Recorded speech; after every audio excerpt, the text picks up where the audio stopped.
سزا اور جزا کا تصور کیا ہے اسلام میں، یہ ہم سمجھنے کی کوشش کر رہے ہیں، اور پھر یہ ایک اندازے سے ہمیں یوں بھی سمجھایا گیا کہ جب انسان قبر میں جاتا ہے وہاں بھی اسے حساب کتاب تو ہوتا ہے، کچھ سوالات اس سے پوچھے جاتے ہیں، تو کیا وہیں پہ اس کو چھتر لگنا شروع ہو جاتے ہیں اور وہیں پہ اس کے لیے آسانیاں بھی ہو جاتی ہیں؟ بہت شکریہ سب سے پہلے بھائی اویس، اور میں آپ کا تہہ دل سے ممنون ہوں۔ بہت کچھ سیکھنے کا موقع ملتا ہے آپ جیسے صاحب علم کی جو مختلف نشریات سامنے آتی ہیں، اور جس طرح کے موضوعات کا آپ انتخاب کرتے ہیں۔ آج کل کی جو مذہبی فضا ہے اس میں اس طرح کی چیزوں کو بہت درخور اعتراض نہیں سمجھا جاتا۔ جہاں تک آپ کے سوال کا تعلق ہے، دیکھیے میں بطور انسان جب کائنات پہ نظر دوڑاتا ہوں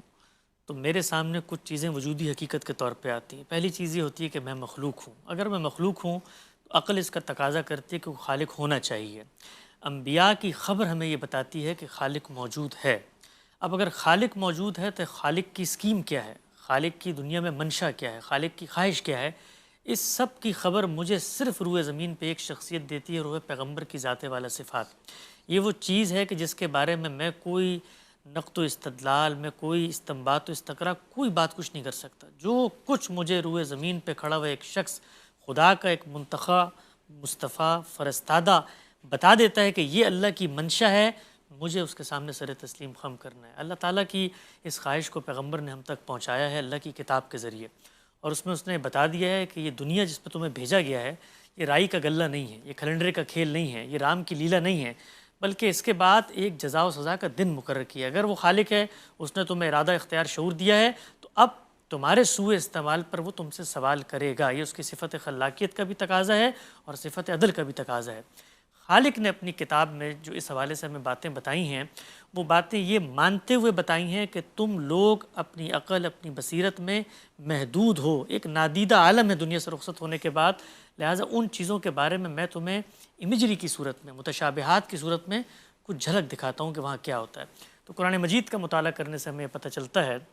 کہ جس وقت آدمی دنیا سے رخصت ہو جاتا ہے تو تین بنیادی کیٹیگریز بنتی ہیں۔ پہلی کیٹیگری ان سرکش متکبر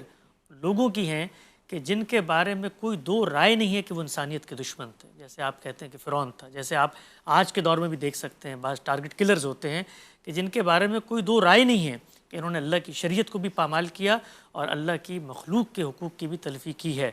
ان کے بارے میں قرآن مجید یہ کہتا ہے کہ جب وہ دنیا سے رخصت ہوتے ہیں تو رخصت ہوتے ہی اللہ تعالیٰ کا عتاب ان کا منتظر ہوتا ہے۔ عتاب کی صورت کیا ہوتی ہے،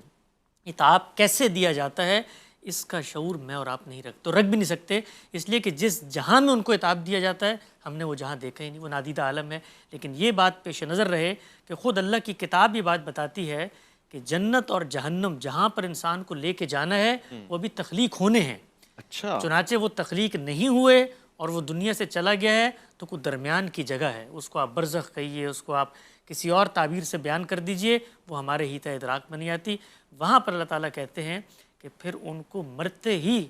خدا کا جو عتاب ہے اس کا مزہ چکھانا شروع کر دیا جاتا ہے۔ یہ پہلا گروہ ہے۔ ایک اور گروہ ہے جو بالکل ایکسٹریم پہ نیک لوگوں کا ہے، جن کے بارے میں طے ہے کہ یہ پیغمبر ہیں، یہ صالحین ہیں، یہ اللہ کے وہ مقرب بندے ہیں کہ جن کا معاملہ بالکل واضح، یہ صدیقین ہیں، یہ شہداء ہیں۔ ان کے بارے میں بھی اللہ تعالیٰ نے بتا دیا اپنی اسی کتاب میں کہ جب وہ رخصت ہوتے ہیں تو ان کے رخصت ہونے کے بعد ہی اللہ کا رزق ہے